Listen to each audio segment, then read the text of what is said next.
Anyways, we're gonna go to South Carolina because this other story is just crazy. It is just crazy. So, a South Carolina man who left his 19-month-old daughter to die in a burning car after a police chase has been hit with a 28-year prison sentence in the horrific crime. Imhotep Norman, age 28, of Spartanburg, was sentenced Tuesday after pleading guilty to homicide by child abuse, failure to stop for police, and drug charges in the April 2019 death of little Zena Norman. The South Carolina Highway Patrol tried to pull Norman over for speeding after he was clocked doing 67 in a 45-mile zone. Norman took off, driving over the median on Highway 14 and onto I-85 with cops in pursuit as smoke and fire began to spew from the car. Police said Norman pulled over and jumped out of the car, fleeing into the woods after hurling a backpack full of drugs into the vehicle, leaving his young daughter behind to die. Firefighters discovered the girl's body after dousing the flames. Zena Norman was 19 months old. When Norman was eventually caught several hours later, and he told police he assumed cops were going to rescue Zena.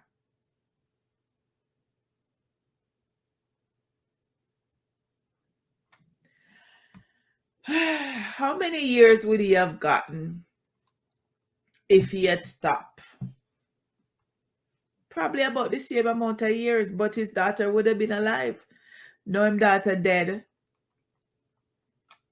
And he still a go jail. I don't understand what people think when police try pull over people. What them think when them decide to them a go run? What is it that they think of? I don't understand what they think of. But sad to say, that little princess, Enid says, such a beautiful girl, so sad. Very sad indeed. Very sad for the family and for the little girl. And for know that it's your father that was stupid that did that, made that happen to you. But continuing with the news, and we're going to go to Jamaica.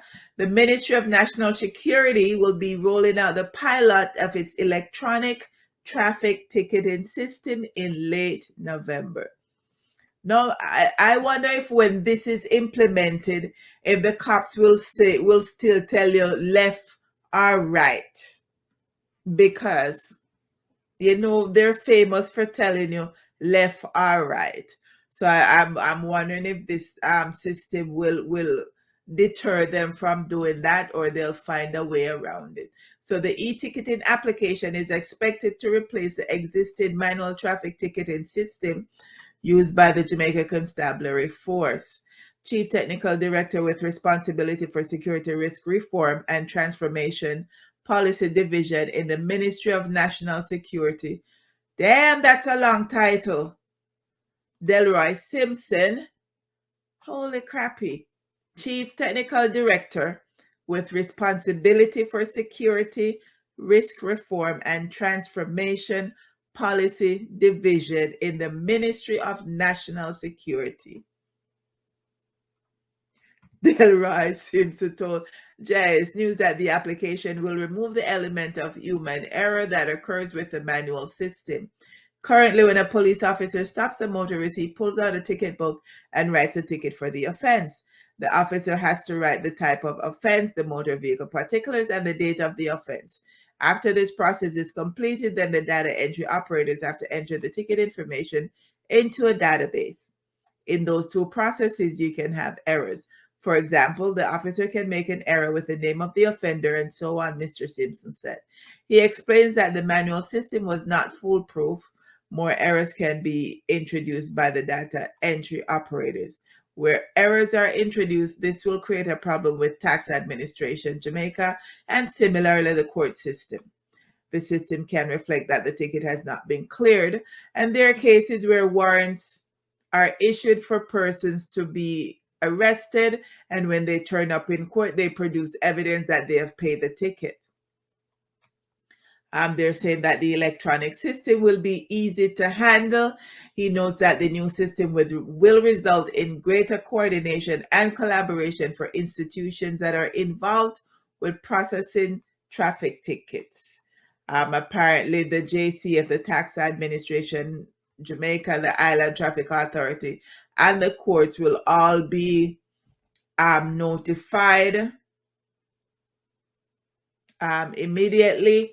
And once something happens at one level, it'll trigger across all 4 levels. So, you won't get notice that you owe for a traffic ticket when you've already paid it. So this is a pilot project.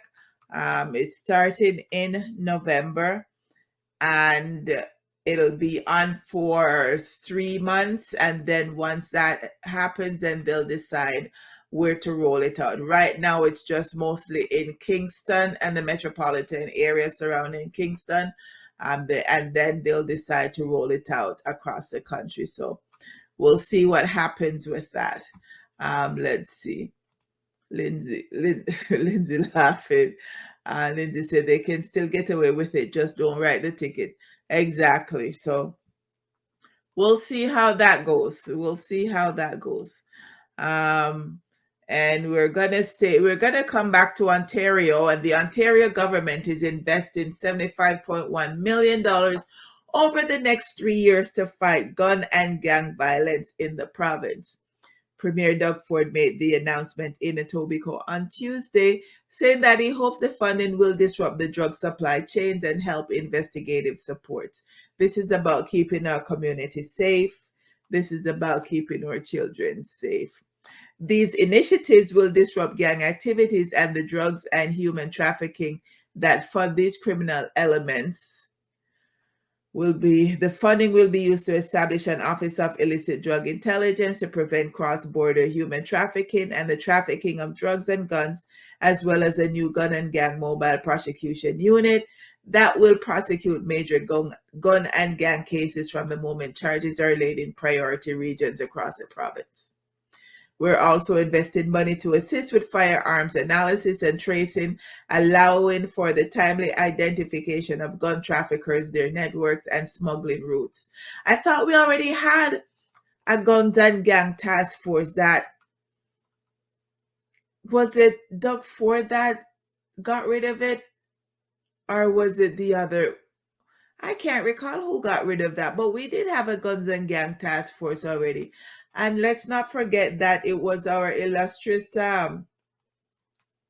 premier for that reduced funding to legal aid by 30%, leading to a reduction of about $133 million. And they were looking to cut that budget further by $31 million for 2021 into 22.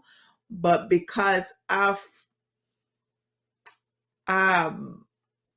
bad press and because of the outcry from the public, they decided to not do that and stuff. So it's funny that now that election time is coming up for next year, and if we not go vote for dollar beer again, una don't talk to me because I'm an idiot.